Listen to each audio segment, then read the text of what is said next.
Welcome to Lesson 4, the final lesson of the Praxis 5624 Ultimate Guide. In this lesson, you will learn how teachers grow professionally, lead in their schools, partner with families, collaborate with support staff, and operate inside the legal and ethical rules that govern the profession. We will move one idea per slide so the testable details stick. First, the numbers. Category 4 covers 14 of the 70 selected response questions, roughly 15% of the multiple-choice section. The question count is smaller than the first two sections, but Category 4 often anchors constructed response case study items on collaboration, communication with families, and legal or ethical situations. The payoff from mastering it is large. Category 4 is a flat list of 7 indicators. Unlike the earlier categories, it is not broken into subsections. We will work through each indicator in order: professional development practices, research and teaching, reflective practice, school support personnel, teachers as community leaders, collaborative relationships, and finally legal and ethical topics. Indicator 4.1 names 10 professional development practices and resources. The exam expects you to recognize each one and to know which fits a given career goal. We will group them into 3 families: formal training, collaborative learning, and self-directed study. Then we will give the highest yield items their own slide. Mentoring pairs a newer teacher with an experienced colleague who offers feedback, modeling, and emotional support. The strength is targeted, ongoing guidance from someone who knows the building and the students. The limitation is that mentor quality varies widely. On the exam, mentoring is the right answer when a STEM describes a first-year or early career teacher who needs sustained personal support. A professional learning community, or PLC, is a group of teachers who meet regularly to study student data, share practice, and improve instruction together. The strength is collective expertise tied to real classrooms. PLCs are the right answer when a STEM describes a team analyzing common assessment data or solving an instructional problem shared across a grade level or department. Professional associations such as NCT, NCTM, NSDA, and NCSS publish peer-reviewed journals, run conferences, and connect teachers nationally. Profession literature includes those journals plus books and credible blogs. Both connect a teacher to the wider field beyond the building. They are the right answer when a STEM describes a teacher seeking current research or national-level conversation. Indicator 4.2 has 3 parts: knowing where to access research, interpreting research data and conclusions, and applying research to varied educational situations. The exam frames a teacher as a consumer of research, not a researcher. You must be able to find credible sources, read findings honestly, and decide whether a study actually fits your classroom. Credible research lives in a few predictable places. Peer-reviewed journals from professional associations come first because the studies pass an expert review. ERIC, the Federal Education Resources Information Center, is the second go-to. University libraries, government reports from the Department of Education, and What Works Clearinghouse round out the list. Personal blogs and social media are not credible sources of original research. Interpreting research means reading data and conclusions carefully. Check sample size, who was studied, the research design, whether results are statistically significant, and whether the authors overstate their claims. A study of 40 affluent suburban third graders does not generalize to your urban high school class. Strong teachers read findings, then ask whether the population and design actually match their situation. Applying research to varied educational situations is the highest yield piece of this indicator. A practice that works in one context may fail in another because of student population, grade level, content area, or available resources. Strong teachers pilot a strategy with a small group, monitor results, and adjust before scaling. The exam reward is choosing answers that test the strategy locally before adopting it wholesale. Indicator 4.3 covers reflective practice, the habit of examining your own teaching to improve it. Reflective practice is one of the most heavily tested ideas in Praxis.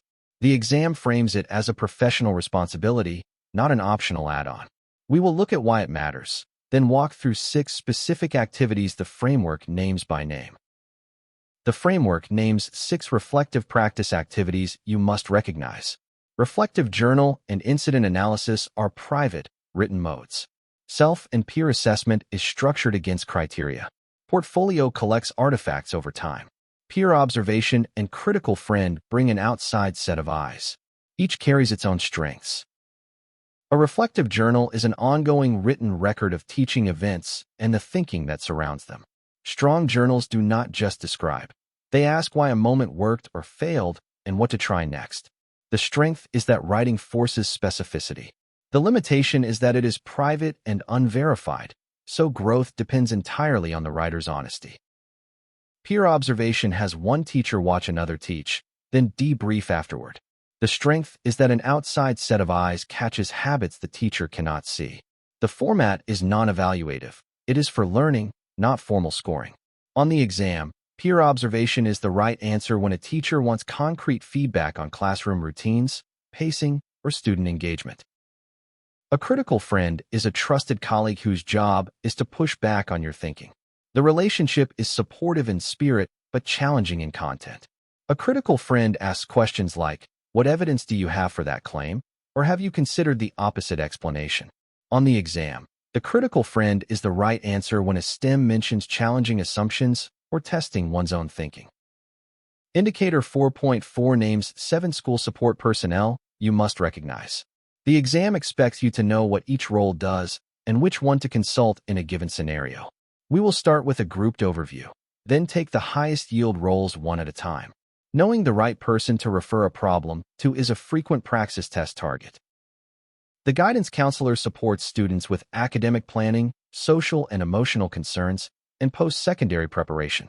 They are the first point of contact for schedule changes, college and career planning, peer conflict, family stress, and mental health concerns short of crisis. On the exam, the counselor is the right referral when a student shows a change in behavior or mood that could be social or emotional in origin. An IEP team is the group required by IDEA to write and review a student's individualized education program. By law, it includes the parents, at least one general education teacher, at least one special education teacher, a representative of the district, someone who can interpret evaluation results, and the student when appropriate. The exam frequently tests who must attend an IEP meeting. The special education teacher delivers and coordinates services for students with disabilities. They co-write the IEP, often co-teach with the general education teacher, and provide specialized instruction in resource or self-contained settings. On the exam, the special education teacher is the right collaborator when a student with an IEP needs accommodations adjusted or instructional modifications planned. A paraeducator, sometimes called a paraprofessional or instructional aide, works under the supervision of a certified teacher. They reinforce instruction, support individual students, and help with classroom management. They do not plan lessons, deliver primary instruction, or formally evaluate students. The exam tests this boundary directly. The school librarian, also called a media specialist, supports research instruction, source evaluation, digital citizenship, and reading promotion.